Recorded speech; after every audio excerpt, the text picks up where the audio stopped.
Hey, what's up everybody? It's Cody with Blood Money MMA Bets, and I'm back with another prediction video. This week I'm going to be breaking down UFC Fight Night Austin, Josh Emmett versus Calvin Kattar. There's some pretty good fights on this card, a lot of chalky fights, so we're going to have to find some good spots with some good value. But right now I have one solid bet in, and I will have 5 solid good bets by the end of the week. We're going to do a quick recap of UFC 275, and then we'll get right into UFC Fight Night Austin. UFC 275, I went 3-2 on my bets for plus 2.15 units. My units are $100, so I won $215 yesterday on a really tough card. There was a lot of landmine spots on that card, a lot of people losing that shouldn't have lost. That Yuri fight was crazy, pretty much going the distance almost. Just a lot of wild fights. Even Shevchenko not getting the finish and pretty much getting beat. But overall, it was a really good card to watch. It was fun, had some really good fights. But yeah, I went 3-2 for plus 2.15 units. My 3 winning bets, I had Jack Della Maddalena, 2.4 units to win 2 units. And man, he got caught in a choke pretty early on, but was able to fight out of it and then get the finish shortly after. So that was awesome and pretty easy money. My second winning bet was the Kang Danao Batarao fight over 2.5 rounds, 1.8 units to win 1.4, and that was pretty easy too. They both landed a couple good shots in the fight, but nobody really got hurt, and there was really not even close to being a finish. I really liked that bet. My third winning bet was Steve Garcia Machete under 2.5 rounds, parlayed with Yuri. Fight does not go the distance, and man, I was sweating that. I had that ticket in my hand ready to rip it up, man. Had 28 seconds to go, and he finally got the finish. And there was like at least 20 times throughout that fight that I thought it was going to finish, and it just didn't, man, and that was crazy. But I had 1.6 units to win 1.5 on that. My 2 losing bets, I had Liang Na 1 unit to win 1.55, and that was just like a bad bet, man. She couldn't get the takedown and was knocked out shortly after in the first round. So we won't be betting her anymore. My second losing bet, I have Weili Zhang parlayed with Choi, 1.75 units to win 2.1, and Zhang did her job, but Choi, man, was in a close fight, but Kutateladze, looked really good, was hitting him with some power shots, had some good speed, so he was able to get that win. But yeah, so I went 3-2 on the card for plus 2.15 units. As I said, my units are $100, so I won $215 yesterday. That brings my overall official bets record to 111-74 for plus 4,800 or plus 4.40 units or $4,840 because they're $100 units. Yeah, man, we're gonna keep winning. We've been winning. If you go look back, I think I'm probably like 5 of 7, 6 of 8 on my last 8 cards, and the 2 losing cards was 1 for $5 and 1 for $40. So we've been killing it lately, and we're gonna continue it on this card. I do see a lot of good spots on this card, so let's get into it. UFC Fight Night Austin. First fight is the men's middleweight division. We have Daukus for Roman Dolidze. Daukus is 11-2, currently sitting at minus 220. Roman Dolidze is 9-1, currently sitting at plus 185. And Daukus, man, is good. He's big for the division. He's 6'3" with the 76-inch reach. He's only going to have 1 inch reach here and 1 inch of height, but usually he's way bigger. But he's still big for this division. Roman Dolidze is big for this division too. He used to fight at 205. But Daukus, I like him, man. He's really aggressive. He has good striking. He has good long power striking. He has good clinch with good knees and elbows. He has pretty good takedowns. He's real strong. He likes to get body lock takedowns. He's not really going to be shooting doubles. And he's got really good jiu-jitsu, which is what's going to help him in this fight. He's got 9 wins by finish, and 6 of them wins by Darce choke. I don't know if he's going to get a Darce choke here unless he gets Roman tired, because Roman is a Brazilian jiu-jitsu world champion. But when you get tired, what you've seen with like Rudolph Valdero or whatever, when he got choked out by Anthony Hernandez, don't matter how good you are at BJJ if you tire out. So man, I like Daukus everywhere. Power in his hands, excellent clinch, really good cardio, tough everywhere, really well rounded. Dolidze, on the other hand, he's good. He's got pretty good striking, kind of low output. He's got really good power leg kicks, good timing on his takedowns. He's got pretty good jiu-jitsu. He really likes to go for the legs. If you watched the Trevin Giles fight, every time they went to the ground, he kept rolling for knee bars and heel hooks. You don't just stay on his back. But if you also watch that fight's kind of concerning, because Roman actually was out. He was more tired than Trevin Giles, which is crazy because usually Giles is dead in the 3rd round. But he got beat by Giles, gassed out a little bit, and that's never a good look to have a loss to Trevin Giles. I think this fight's going to play out close in that first round, but I think eventually Daukus is going to wear on Dolidze. I think Daukus is going to be able to land takedowns and land some ground and pound. I don't know if he gets the finish, even though Daukus really is a good finisher. I'm going to take Daukus by decision or maybe third round finish if Roman does gas out a little bit, because Daukus carries a crazy pace. Like I said, he's well rounded, he's good everywhere, he's got a good chin. So give me Daukus by either decision or a third round finish, and I actually have him in a parlay right now. Second fight of the night is in the men's middleweight division. We got Phil Hawes versus Deron Winn. Phil Hawes is 11-3, currently sitting at -240. Deron Winn is 7-2, currently sitting at +205. Phil Hawes, man, dude has excellent wrestling, has a good clinch, has really good power striking, good BJJ. Kind of suspect chin. You've seen in a couple of his fights he's gotten hurt or finished, but he's got good striking, man. He's really athletic and really explosive with good power. The knock on him was always about his cardio, but he showed in his Daukus fight, man, that he went 3 hard rounds with him, showed great cardio. If he just fights smart and uses good fight IQ with all the attributes he has, with his speed, power, aggression, athletic ability, wrestling, all that, man, this guy is really going to be a force to reckon with. He has excellent single and double leg takedowns, excellent BJJ with good submissions. Now, he's going to be fighting Deron Winn here, who really only has wrestling. If you watch Deron Winn fight, he's going to shoot a ton of takedowns. He's got really good wrestling, but he's only 5'6" with a 70-inch reach. Phil Hawes is 6 foot with a 77.5-inch reach. So Phil Hawes is going to have a 6-inch height advantage and a 7.5-inch reach advantage, which is huge in MMA. I mean, that's huge. Deron Winn really just wants to wrestle. He doesn't have the greatest BJJ to hold people down. He can't get the hooks in because his legs are too short, man. His arms are super short. So really he just needs to have somebody like a Royal who he can out-wrestle, stay safe in the jiu-jitsu game, and beat him up with a little ground and pound, and that's how he's going to win. But here that's not going to work.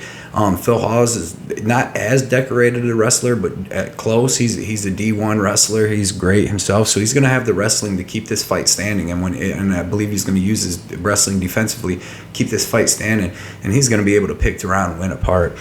7.5 reach advantage. He's got better striking, all that. So give me Phil Hawes. I'm going to take Phil Hawes by third round sub. I'm going to say Deron Winn gasses himself out in that first and second round, trying to shoot takedowns and getting stuff and getting beat up against the cage with the clinch, because Deron Winn, I don't think, is going to be able to strike very good with Phil Hawes. And he's not Deron. The lucky thing is Phil Hawes does have that little knock that he might have a suspect chin a little bit, but Deron Winn's not going to test that. He's no power striker by any means. So give me Phil Hawes either by decision or a third round finish. And I don't have any bets on him yet, but I will be throwing him into a parlay or two. So I think he's one of my locks on this card. Fight number 3 is in the men's bantamweight division. We got Cody Stamann at 19-5-1, currently sitting at -500, versus Eddie Winland, 24-15-1, currently sitting at +375. And this is going to be a style matchup. You got Cody Stamann, who's got decent striking. He's got pretty good fast speed. He doesn't have much power in striking, but he's got good wrestling. He's got really good jiu-jitsu, and he's got really good control. He's able to take guys down, hold them down, get 3-4 minutes of control time in each round. And it's been working for him, 19-5. The only guys he really loses to are guys that he cannot out-wrestle. Excuse me. And that's really the only guys he's lost to in the UFC. But he's fighting Eddie Winland, another old veteran, man. This guy's been in the game forever. He looks like he's been slowing down a lot, though. He hasn't looked as good as he used to. He's really like a sprawl and brawl type guy. He wants to stop the takedowns and beat you up with his boxing. He has okay kicks. But in this fight, man, it's going to be Cody Stamann landing the takedowns, staying safe on his feet, landing the takedowns, and being able to get a lot of control. So I really think that Cody Stamann's going to win this fight pretty easily. And I think it's going to go to decision. So I want to see what because it's almost too much to be able to bet Cody Stamann, throw him in anything at -500. So we'll see. We'll see what the over-under is, but I'm sure that'll start at like 300 because Cody Stamann's a decision machine. Fight number 4 is in the women's strawweight division. We got Gloria DePaula versus Maria Oliveira. Gloria DePaula is currently is 6-4, currently sitting at -250. Maria Oliveira is 12-5, currently sitting at +205. Gloria DePaula, you've seen her in her last fight against Diana Belbita. She's got good striking. She's really tough. She's got good speed. She's got decent takedowns when she needs to use them. She's got okay jiu-jitsu. But she's really fast hands, and she throws in nice combos. She's got a good knees in the clinch, and good cardio, very tough. The girl she's fighting, Maria Oliveira, you've seen her fight against Tabitha Ricci. She's pretty big. She's pretty big girl. Got a 69-inch reach. She's gonna have an inch and a half of reach here. She's got a good long jab. She's got very nice power striking, but she's very easy to get clinched up against the cage. She can be taken down kind of pretty easy. You've seen Tabitha Ricci was able to get her down a couple times in that fight, but she's a pretty athletic girl. She's got really nice leg and body kicks, good clinch with knees and elbows herself, and she's got really long punches that she likes to catch girls right at the end of her punch with the end of her fist, man, which is good. But only one of her 14 wins had a winning record, only one win of 12 wins had a winning record. So she's been crushing cans. She's a very athletic girl, like I said, with pretty good striking. But in this fight, I think Gloria DePaula is going to have a little bit better striking, and then if she wants to take it to the ground, she's going to have the grappling advantage. I'm not going to bet this fight. I'm going to take Gloria DePaula by decision. I'm going to look at the over/under props. But yeah, man, I think it's going to be a pretty even, close stand-up match, and then Gloria DePaula may be able to land a couple takedowns if she needs. But I don't know if she'll look minus 250, but she's definitely going to get the win. Fight number 5 is in the men's featherweight division. We got Danny Chaves versus Ricardo Ramos. Danny Chaves is 11-4-1. He's currently sitting at plus 240. Ricardo Ramos is 15-4. He's currently sitting at minus 300. Danny Chaves, he's got good striking. He's got pretty fast hands. He's got really good leg kicks. You've seen him tear up TJ Brown's leg with leg kicks. He was landing some good ones on Kai Kamaka. Against Jared Gordon, he was wrestled up against the cage a lot, clinched up against the cage, and Jared Gordon came into that fight like 4.5 pounds overweight. But yeah, man, fast hands. He's a BJJ black belt himself. He has no subs on his record. He doesn't really use it all that much. He doesn't really have the greatest wrestling to get the fight to the ground. But he has pretty basic striking with decent speed and decent power. He's not really knocking people dead either. But he seems to slow down by the middle of the second round. Ricardo Ramos, on the other hand, man, this guy's good, very well rounded, really good striking, throws a ton of kicks. He has good wrestling. He has really good jiu-jitsu. He can take your back and keep it all around. He has good cardio. You've seen his last fight against Bill Algeo, or his two fights ago against Bill Algeo. He was able to keep up cardio with him the whole fight. And that, Bill Algeo is a cardio machine and kills people with the pace. And Ramos was able to hang with him all 3 rounds and get the victory there. World-class BJJ. Good wrestling. He uses body lock takedowns. He liked to pick dudes up and slam them. He has a good variety of takedowns though. He can hit the double and single too. Really nice kick heavy striking game, man. Spinning kicks. He has spinning back fists. You've seen him knock out Faraz Zahabi with a spinning back fist. But just really good, man. I really like this kid. He's still young. He's going to have 1 inch of height, and he's going to have 5 inches of reach here. He's only 26 years old, where Chaves is 35. So I'm all over Ramos here, man. I'm going to take him by decision. I don't think he gets the finish because I think he's going to grapple him a lot. And with Chaves having that black belt, I don't think that Ramos would just get the submission. But I do think he gets a ton of back control time. And is able to outstrike him too, just stay safe. So I actually have him parlayed with Daukus. I have Ramos Daukus right now, 1.8 units to win 1.7, and I like that. I think both them guys get pretty clear wins. I don't know if they'll finish either of their opponents, but I do expect them to get clear victories there, and keep moving up the ladder. Fight number 6 is in the men's welterweight division. We got Jeremiah Wells versus Court Mcgee. Jeremiah Wells is 10-2-1, currently sitting at minus 110. Court Mcgee is 21-10, currently sitting at minus 110. It's a pick'em. Court Mcgee is going to have 2 inches of height here and a half an inch of reach, but this is going to be an excellent fight. Jeremiah Wells, man, if you watch him, this guy is very powerful, very explosive, very athletic, man. He throws hooks with power in both hands. He kind of reminds me of another guy fighting later, Joaquin Buckley. Just very aggressive, constantly coming forward, constantly throwing heat, and then if he's not hitting you with them punches, he's grabbing you in the clinch. He's got decent wrestling. His takedowns aren't the prettiest, but he uses power, and he does get the fight to the ground, where he has great jiu-jitsu down there. I believe he's a black belt. He's got 8 to 10 wins by finish, 4 by KO, 4 by sub. So the guy's dangerous everywhere, man. You seen against Warley Alves, man. He knocked him dead standing up in the second round when it looked like he started to get a little tired. But when he gets on top, he's able to stay on top and maybe even get the finish. You've seen against Blood Diamond. And he goes hard and keeps a crazy pace. And it seems like he's able to keep it up, even though he uses a lot of muscle and a lot of explosion in this stuff. But He throws heat in every shot, man. This guy, everything he does is to finish you and with full go power. Mcgee, on the other hand, he fights a little different. You know, he's a veteran. He fights a little smarter. He recently, though, he's went back to his wrestling, and that's helped him get some of these wins that he's been getting. Before that, he's fighting like Carlos Condit, trying to strike with him the whole time, taking L's to them guys. But once he started wrestling again, his last couple fights, he's looked really good, and he's forced to be reckoned with, even being a little bit older. He's got pretty good offensive and defensive wrestling. Like, he's got good offensive wrestling and good defensive wrestling. Pretty good striking. He has only been finished one time in 31 fights. That was by Ponzinibbio Santiago. So, you know, this dude is super tough and super durable. He's got really nice body lock takedowns. He's got good jiu-jitsu on the ground to stay safe and to transition himself when he's on top. And when he gets on top, he's super heavy, man. He can control you for the whole round and beat you up. He's always throwing little body shots, little head shots, working to constantly keep it from getting stood up, man. He's gone to decision in 16 of his last 17 fights, and he hasn't had a finish since 2011. So that's the way I'm going to look to bet this fight. I really do like Mcgee. I got Mcgee by decision, and I may bet him straight, but I'm really looking to see what the over-under comes out as, because it might give you a pretty good line since Jeremiah Wells finishes everybody, but I don't think he finishes Mcgee here. I think Mcgee is going to be able to the first round's going to be tough for him, you know, because Wells goes so hard. But I think by the second round, Mcgee is able to land his takedowns. He's able to get on top on a slightly tired Wells. But I don't think Wells gives up. I don't think Mcgee gets no finish. So we're going to see what them lines come out on and what I can get them at when I go to the casino. But I will have a bet on that fight. Fight number 7 is in the women's flyweight division. We got Jasmine Jasudavicius versus Natalia Silva. Jasmine is 7-1, currently sitting at minus 255. Natalia Silva is 12-5-1, currently sitting at plus 215. And Jasmine's going to have a 3-inch height advantage here, and I would imagine around a 5 or 6 inch reach advantage. They have that. I couldn't get the reach on Silva, but Jasmine Jasudavicius has really long arms, and Silva seems to have really short arms. She's kind of small for this division.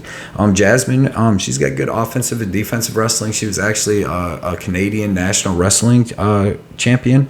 She's got nice long striking. She's really tall, like I said, for the division. She's got an excellent clinch with knees and elbows. She was using against Kay Hansen. She was able to control the fight up against the clinch. Anytime she had her back to the cage, she was able to reverse it and put Kay's back to the cage. She's got really good top control with really good ground and pound when she gets on top. She likes to throw a lot of kicks too. She throws a lot of teep kicks, a lot of front kicks and push kicks. And I like her really nice long one too. She's not really great anywhere, but she's pretty good everywhere. And she's very tough with good cardio, man. Like I said, she's big for the division. Silva, on the other hand, she's really aggressive striker, man. She's got really good straight punches. She'll throw 3, 4, 5 punch combos down the middle. She's got good offensive and defensive wrestling. She just seems to be small for this division. Like on the Dana White Contender Series, you've seen her fight Morena Rodriguez, and that was at 115. And Morena Rodriguez was even so much bigger than her. Every time Silva would try to grab her and get a takedown, Morena Rodriguez was just throwing her to the ground. But she's got good offensive, defensive wrestling. She's got 5 armbar submissions. She's real dangerous off her back. I don't know if this fight will go to the ground because I don't think she'll be able to get Jasmine Jasudavicius to the ground. And I think Jasmine's just going to be able to use that length to piece her up with that nice long 1-2. But this girl's tough, man. This girl's a firefight. I think she needs to get back down to 115, and she'll be a real problem there. But she's just a good fighter, man. She hasn't fought in 2.5 years, though, so she may have improved a lot in that time because I think she's 25 years old. Yeah, she's 25 years old, but she hasn't fought in 2.5 years. I'm not sure the reason why, injuries, what, but she could have improved a lot, and she's got pretty slick BJJ. I'm going to take Jasmine Jasudavicius here to get the decision, but if she goes to the ground with this girl, it could be a problem for her. I could see her getting caught with an armbar or something, especially because since Jasmine has a loss to Elise Reed, and you've seen what Sam Hughes did to Elise Reed. So if you got a loss to Elise Reed, you could probably lose to anybody. So yeah, watch out. Putting a lot of money on her this weekend. Fight number 8 is in the men's bantamweight division. We got Adrian Yanez versus Tony Kelly. Adrian Yanez is 15-3, currently sitting at minus 315. Tony Kelly is 8-2, currently sitting at plus 265. This fight is going to be fireworks. Both of these guys are outstanding on their feet. Adrian Yanez's boxing is outstanding on another level, man. Really straight, crisp punches, throws a lot of power with both hands. He's got really nice movement and feints, a nice jab. You see, he uses his jab, a really stiff jab, to set up his hooks, his overhand rights, everything, man. His hands are so fast, and he throws in them combos that a lot of people ain't able to deal with that. He looked really good against Acosta in the second round. You know, he got beat up in the first round. In his last fight against Davy Grant, who's a savage, man, he looked good. He looked real good in that. Both of them looked good, but he looked real good. He's really good in the pocket with counter striking or coming forward. Like, he can just stand in the pocket, dodge punches, and counter and hit them, slip punches, or he can be coming forward, applying the pressure and still throwing good combinations. He's got pretty good takedown defense and get up game. I don't think this fight's really going to go to the ground, but he's heavy on his lead leg and he's susceptible to leg kicks, which could hurt him in this fight because Tony Kelly's got really good leg kicks. He's got good striking with a wide variety of strikes.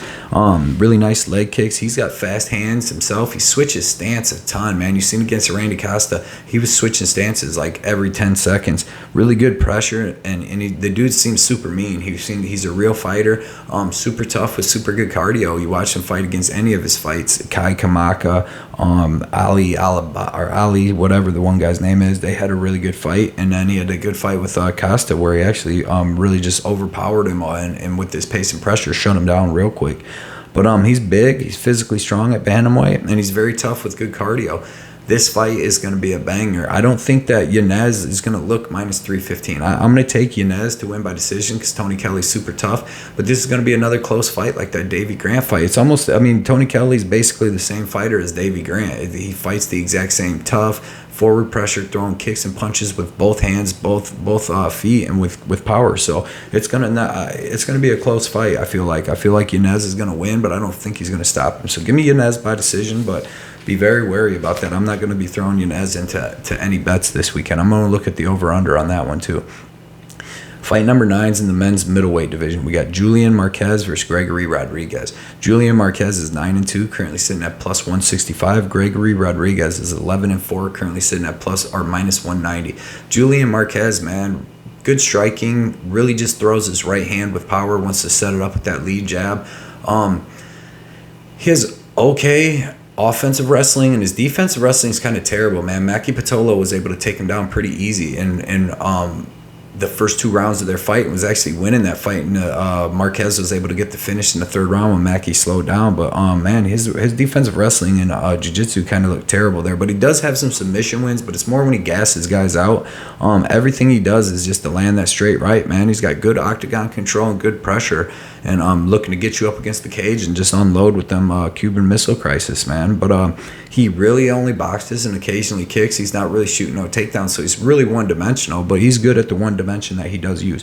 Gregory Rodriguez, on the other hand, it blows my mind. This guy's 11-4. Like, if he would lose this fight somehow, he's 11-5, and it's crazy because he's really one of the best middleweights I've seen in a long time coming in, like as a prospect. I know he's a little older, but the dude's big. He's 6'3" with a 76-inch reach, so he's going to have 1 inch of height and 4 inches of reach here.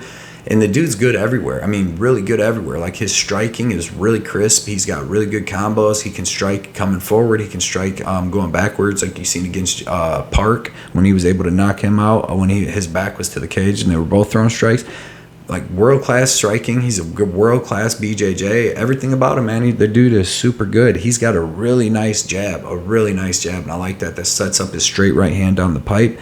Good wrestling and body lock takedowns and trip takedowns. He really does have good wrestling and world-class jiu-jitsu, and I think that he's going to be able to use that a lot in this fight. I think he's going to have better striking than Marquez. He's going to have better wrestling, and he's going to have better jiu-jitsu. I don't expect him to finish Marquez on the ground. He could finish him standing up. I've seen Marquez get hurt before. I've seen him get hurt against Sam Alvey. So, like, he definitely could get the finish, but I'm going to take him by a decision or a 3rd round finish. But this is going to be like a sloppy, wild fight, like all of Gregory Rodriguez's fights are, with really good dudes. But I just think that his wrestling and his jiu-jitsu are going to be too much, and I believe he'll be able to survive that 3rd round blitz that Julian Marquez always puts on, because he looked really good against Armand last time. Gregory did in the 3rd round. He actually, I thought, won that 3rd round, kept great energy, great cardio, and great toughness. So give me Gregory Rodriguez by decision or 3rd round stoppage, but I haven't had no bets on that yet, but I'm thinking about putting him in a bet. Fight number 10 is in the men's lightweight division. We got Damir Ismagulav versus Guram Kutateladze. Damir Ismagulav is 23-1, currently sitting at -170. Guram Kutateladze is 12-2, currently sitting at +145. Damir is awesome, man. This guy is really good. He's got really good striking. He's got a really good jab, really good 1-2. He's got really good leg kicks and body kicks. Excellent wrestling and excellent jiu-jitsu. Like, this guy's really well-rounded. He has really good fight IQ, and he's super tough. You've seen him get dropped against Rafael de Turn Alves in his last fight, and then got caught in a sick, really in deep guillotine, and was able to fight out of that and get the win. Where you've seen like Mark DeCasey against Alves was caught with a shot and then choked out with that same guillotine. So Damir is really good, man. This guy's good. He's last 7 of 8 fights have gone to decision, so that's something I'm going to be looking at here for the over/under prop. But he's got really fast punches and really straight punches with a little pop to him. So that's one thing that's going to help him here. But he's really well-rounded with excellent fighter IQ. Guram Kutateladze, man, this dude's crazy. The last time we seen him fight was, I believe it was like 2 years ago, when he fought Mateus Gamera and got that decision win. He looked really good there. He looked really good striking, really good leg kicks, really aggressive, coming forward, throwing a lot of different kicks and punches. And Mateus was having trouble getting him down and keeping him down. And when he would go on the ground, it looked like Guram had pretty good jiu-jitsu. But he's coming back off an injury. I forget, he hurt one of his knees like after that fight. That's why he hasn't fought for so long. So, yeah, he's coming off an injury. But the guy's still very, very strong and explosive. But in this fight, what I think is going to be the difference between the Gamera fight and the Ismagulav fight is Ismagulav has better striking, in my opinion. So he's going to be able to strike better with Guram and not have to like go for kind of panic takedowns like Gamera was doing. And I think he is pretty good jiu-jitsu. And when he gets Guram down, he's going to be able to hold him down. And like I said, Guram's coming off an injury, hasn't fought in 2 years, and he seems to slow down too in the third round. He looked really good in that first and second versus Guram, but in the third he definitely slowed down. And Damir ain't slowing down. So give me Damir Ismagulav by decision. I think he's able to get takedowns, a lot of control time, and he's going to be able to strike with Guram. I think we're getting him at a really good price here at -170, and I will be parlaying him with somebody. I don't have a bet yet, but I will be throwing Ismagulav. I'm thinking about Ismagulav and Rodriguez to get really good odds, and I think that they're both going to win. I think they're both better than their opponents. Fight number 11 is men's middleweight division. We got Joaquin Buckley, 14-4, currently sitting at +175 versus Albert Duriev at 15-3, -205. Joaquin Buckley, man, we know him. Crazy striking, very athletic, very explosive, likes to come in throwing hooks with both hands. Decent wrestling, offensive and defensive. Super tough, man. Super aggressive, always coming forward. Really good clinch up against the cage with good striking there. You've seen him going nuts on Al-Hazak Raheem. Every time he would go up against the cage, Buckley would just be coming in throwing crazy combos with crazy power. Obviously, he's got knockout power. He's got a couple knockouts in the UFC. He knocked out Arroyo. He knocked out Impa Kasagane with that crazy kick. He knocked out the Beverly Hills Ninja. So, man, this dude's got really good power. Duriev, man, on the other hand, this guy, great wrestling. He's got good striking, but he's kind of slow, and he doesn't have the best power. You've seen his last fight against, what was the one guy's name? Roman, whatever. Roman Kopylov. He actually got dropped in the second, got really hurt, and then he looked like he slowed down in that third really bad. He looked pretty good in the first where it was just all striking, but it looked like in the second, he got caught and got dropped right at the beginning, and it looked like he started to slow down a lot. Luckily he was able to land takedowns, and that Kopylov wasn't able to get up at all. He kind of had terrible jiu-jitsu, but yeah, man. He was like -400, and he really didn't look like it. I don't know, man. I really think that Joaquin Buckley has the wrestling to keep this standing, and if he does get taken down, he's got the strength and power to get back up and explode back up, and he's got pretty good cardio. So I think that he's gonna, and he's got he's gonna have better striking with better power than Duriev. I'm going to take Buckley here, man. I'm going to take Buckley by third round KO. I think he could KO him earlier than that, but I'm going to take Buckley as the underdog. He's +175. I'm really thinking about betting him because I think that he has good enough wrestling to be able to keep this standing. And anytime it's standing, he's going to have the better striking and better cardio and the better power than Duriev. So yeah, man, give me Buckley as the underdog, and I'm really thinking about betting him on Tuesday when I go to the casino. All right, we got fight number 13 is in the men's lightweight division. We got Donald Cerrone versus Joe Lauzon. Donald Cerrone is 36-16, currently sitting at minus 160. Joe Lauzon's 28-15, currently sitting at plus 140. Donald Cerrone, man, these guys were supposed to fight a couple weeks ago. Cerrone came down with food poisoning the day of. But I think it's the same thing. I've already broke this fight down. Donald Cerrone, great kickboxing, good wrestling, offensive, defensive, great jiu-jitsu. He's just slowing down, and his chin's going away a little bit. He doesn't take a shot nearly as good as he used to. But he's just very tough, really good veteran with good cardio. But he's lost 5 straight fights, man. His chin is just gone. His reflexes, the worst thing is his reflexes. He seemed to slow way down. He looked bad against Alex Moreno in his last fight. Joe Lauzon in his last fight looked good. It's been a couple of years, about 2 years since he fought Jonathan Pierce, but he looked good in that. He comes out, he has good striking with good power. He was the first guy to ever knock out Diego Sanchez. Really good. He's got decent to good wrestling, but he's got really good BJJ and ground and pound. But he comes out hard. He's got the style that beats Cerrone. The style to beat Cerrone is you come out and get him before Cerrone gets his striking down, gets his range down, gets his timing down. You come out and you just get all over him and get the finish. And that's the exact way that Joe Lauzon fights. So I'm going to go with Joe Lauzon here. I'm going to say he comes out. I'm going to say he throws a lot of power. He's going to have more speed than Cerrone. He's going to be faster. And in that first round, until Cerrone gets his timing down, his speed and everything, he's going to be getting hit. And I'm going to take Joe Lauzon, man. I'm going to take him to get the first round KO. I don't have no bets on this or nothing yet, but I'm going to look at the over-under on it. Last time they fought, I didn't have a bet on it, but I bet the under. So I'm going to see what that goes as, and what they start that out at with, and I'll figure out some type of bet on here. But I do like Joe Lauzon. I might end up betting him, but I'm only going to have 5 solid bets, and I don't know if I'm going to have room for him. Fight number 14, the main event. We got Calvin Kattar versus Josh Emmett. Calvin Kattar is 23-5, currently sitting at minus 250. Josh Emmett is 17-2, currently sitting at plus 210. Calvin Kattar, man, great boxing, excellent jab. Uses his length and reach really good. He's going to have a 5-inch height advantage with the 2-inch reach advantage here, and I think that's going to be huge. I think this fight's going to stay standing most of the time, and it's going to be, and it's in the big cage. It's going to be Calvin Kattar using his boxing and his reach to be able to piece up Emmett a little bit, man. Great boxing, good offensive and defensive wrestling, really nice jab, really nice long punches with power too. He's got a really nice step and elbow, the one he hit Jeremy Stevens with. He hit Giga with it a couple times in their last fight. Really good clinch with really good dirty boxing and elbows in the clinch. I really like that out of him, and he's going to be a lot bigger in this fight, man. So when they do get in a clinch, he's going to be able to work some knees and elbows. Really good at keeping switching stances and able to keep power in both hands and keep his defense up, which is really hard to do. And he's good at that, man. Really good at coming forward and counter punching like that too. He's got really good defense and head movement too in his striking. You seen against Giga, man. He was just coming forward with Giga. Giga's throwing straight punches, hard punches, and he dodged most of them. Got hit with a couple, but that's another thing, man. Super tough with super good cardio. You seen Max Holloway hit him with like 13,000 significant strikes or whatever, and he took all them, never went down.